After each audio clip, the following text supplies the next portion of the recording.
Can a poor boy from a small mountain village become rich and famous? Miguel had no money, no electricity, and no hope. But he had one thing. He never gave up on his dream. Listen to his amazing story. Dreams Under Stars, made by Engletel. A village without light. I lived in a small village in the mountains. The village was called San Miguel. My house was small and old. The walls were made of stone. The roof was made of old wood. At night, there were no lights in the streets. We had no electricity. We had no running water either. But the sky was full of bright stars. They looked like thousands of small fires in the dark sky. On clear nights, I could see a white river of stars across the sky. It was beautiful. I liked to lie on my roof and look at them for hours. I put old blankets on the roof to stay warm. Other children played soccer in the village square.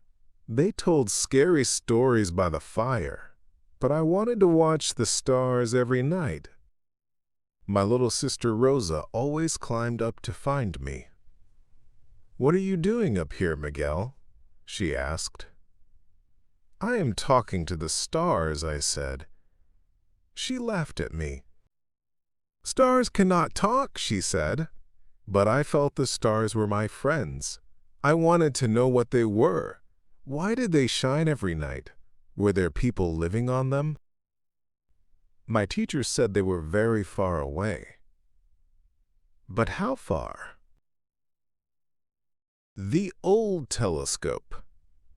One sunny day in October, my teacher brought something special to school. It was an old telescope in a wooden box. The telescope was heavy and old. The glass was not very clean. But it was the most amazing thing I had ever seen. "This was my grandfather's telescope," my teacher said to our class. "He was a sailor. He sailed around the world. He used this telescope to look at stars when he was lost at sea. There were only 12 students in our school." When it was my turn to look through the telescope, I was very excited. My hands were shaking. I put my eye to the small glass at the end. Suddenly, everything changed. The stars were not small dots anymore. I could see they had different colors. Some were white like snow. Some were yellow like the sun. Some were red like fire. Some were blue like the ocean. My heart was beating very fast. The stars were not just small lights in the sky. They were real places, very far away and full of mystery. "You are a very good student, Miguel," my teacher said to me after class. "You love to learn. Study hard every day. Maybe one day you can learn about stars at university." The other children laughed when they heard this. "Miguel, the star boy," they called me. "He thinks he can go to university." In our village, children became farmers like their fathers. Or they worked in small shops in the town nearby. No one from San Miguel had ever gone to university. It was too expensive. It was too far away. But I remembered my teacher's words every day. Studying at night. After that day, every night I sat outside with my school books. I had no electricity in my house, so I used one white candle. When the candle finished burning, I continued reading by the light of the moon. I studied math, science, and geography. Sometimes my eyes hurt from reading in the weak light. Sometimes I fell asleep with my book still open in my hands. My mother found me outside in the morning, covered with cold dew from the night. "Miguel, you will get sick sleeping outside like this," she said with worry in her voice. but I continued studying every night. I never missed one night, even when it rained or snowed. My father was getting more worried about me. "You are wasting your time with all these books," he said one evening. He worked on our small farm all day, growing corn and beans. He was always tired and his hands were hard from working. "You should learn to work on the farm like me. Books don't put food on our table." "Books don't give you money," my Uncle Carlos agreed with my father. "The boy needs to be practical," he said during Sunday dinner. "Dreams are nice, but they don't help a family." But deep in my heart, I believed that studying was the most important thing I could do. Every night, I looked up at the bright stars. I made the same promise to them. "One day, I will understand your secrets." The big test. When I was 16 years old, I heard amazing news.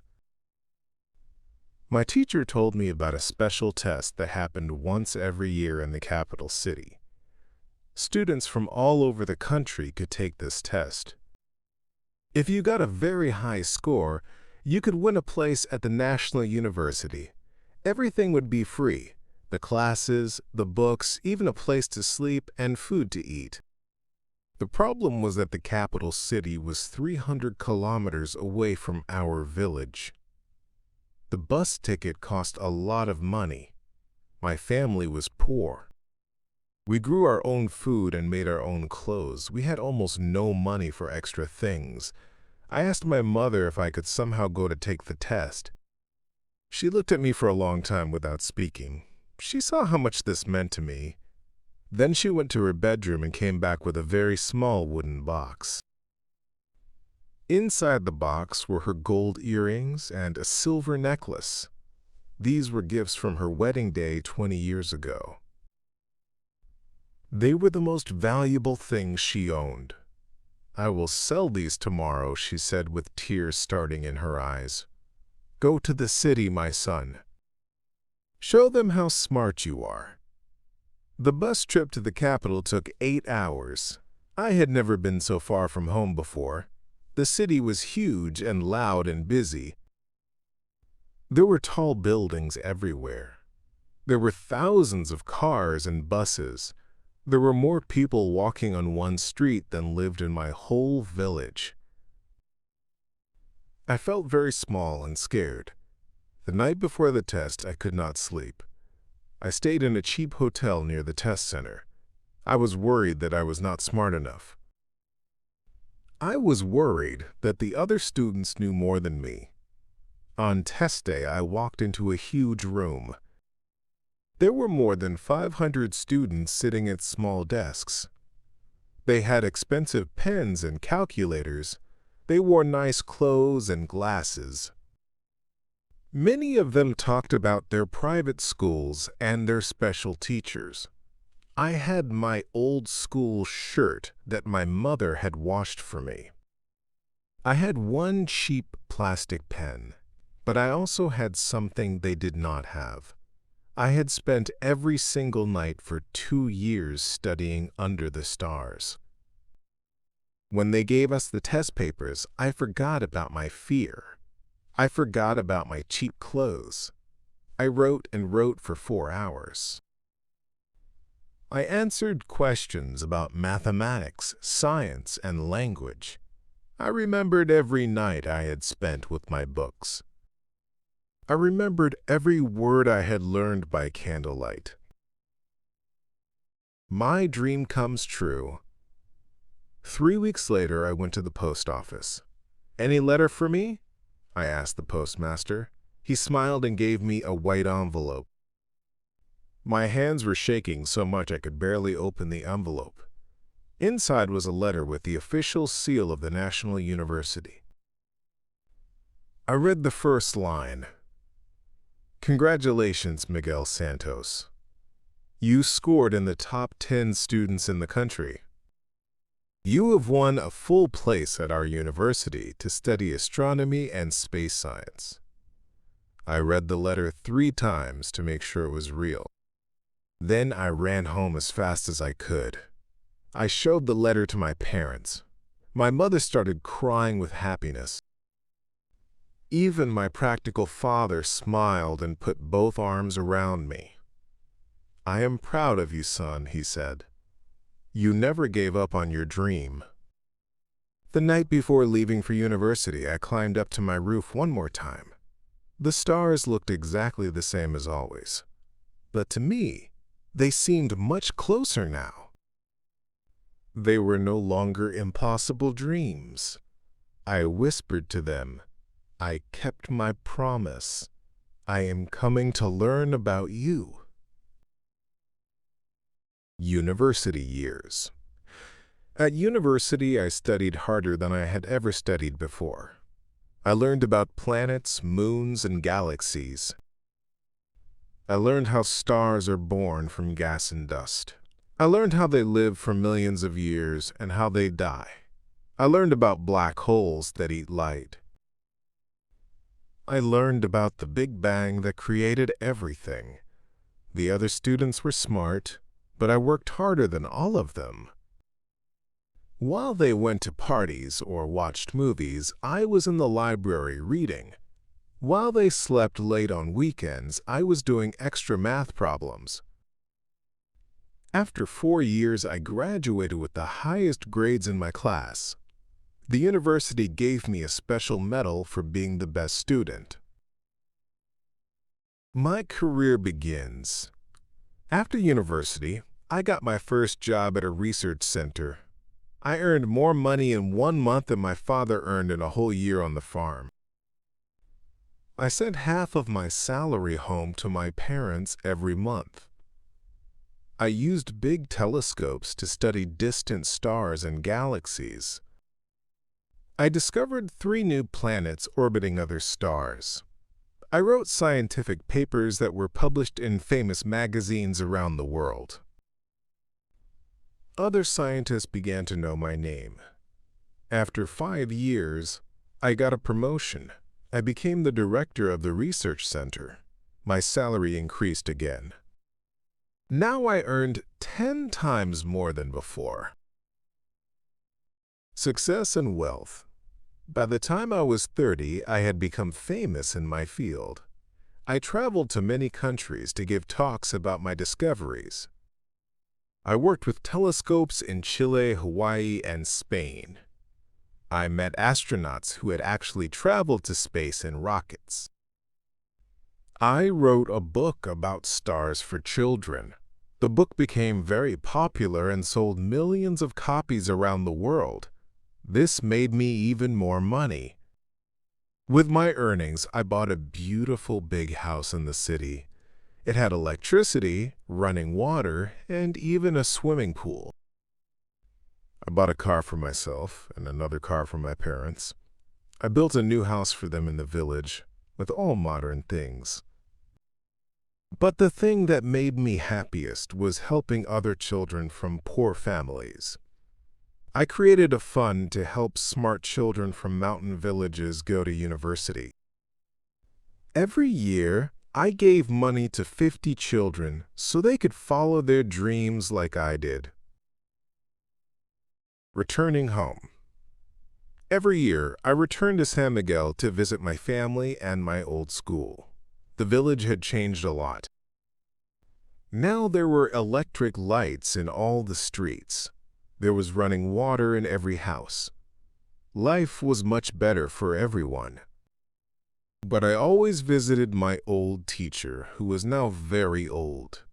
"You see, Miguel," he said with a big smile, "I knew you were special. I knew you would achieve great things." I also talked to the children at the school. "I grew up here just like you," I told them. "My family was poor just like yours. But I had a strong will. I never gave up on my dream. I studied hard every single night for years." The children listened with wide eyes. "Today I am rich and successful," I continued. "I travel around the world. I have a big house and nice cars." But most important, I am happy because I followed my dream. Stars shine for everyone, rich people and poor people. If you have a strong will and never give up, you can achieve anything you want. After my talks, children often came to me with bright, excited eyes. "I want to be like you," they said. "I want to study stars, too." Go home and look at the stars. Make them a promise. Then study hard every day. Never give up, no matter what people say. The power of strong will. Now I am 50 years old. I am one of the most famous scientists in the world. I have a lot of money and a beautiful life. But I never forgot where I came from. Every clear night, when I look up at the stars from my big house, I remember that small boy who used to lie on an old roof in a poor mountain village. I remember how he talked to the stars every night. I remember how he never gave up, even when people laughed at him. That boy had something very powerful, a strong will. He decided what he wanted, and he worked every day to get it. He did not let poverty stop him. He did not let other people's words stop him. He just kept working toward his dream. And in the end, his strong will made all his dreams come true. He became rich, successful, and happy. Most important, he learned that if you really want something and you never give up, you can achieve anything.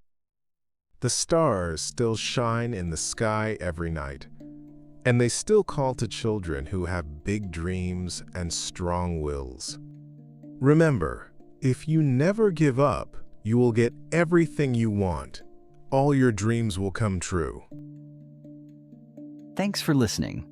Like and subscribe to English Tell, and let's learn English through amazing stories together.